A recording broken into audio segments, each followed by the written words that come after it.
శ్రీ విష్ణు రూపాయ నమశివాయ. కళింగ దేశంలో మంధరుడు అని ఒక బ్రాహ్మణుడు ఉండేవాడు.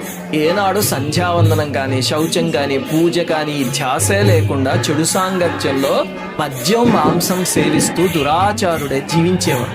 భార్య ఏమో మహాపతివ్రత ధర్మాత్మురాలు, అతన్నే దైవంగా సేవించేది. అతనికి ఇల్లు గడవక చివరకు వ్యాపారం పెట్టాడు. అందులోనూ నష్టపోయి దొంగతనాలు చేయడం ప్రారంభించాడు.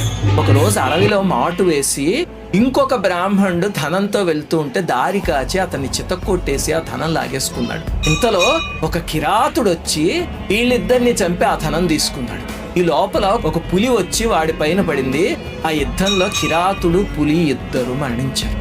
4 మృతకళేబరాలు ఒకే చోట. ఆ పులి కూడా పూర్వజన్మలో ఒక బ్రాహ్మణుడు చాలా అత్యాచారాలు చేసి ఆ పాపంలో కొంత అనుభవించడానికి మళ్ళీ పులి పుట్టాడు. ఈ అన్ని జీవులు మృత్యువు తర్వాత వాళ్ళ పాపపుణ్యాలకు అనుగుణంగా నరకంలో పడ్డాయి.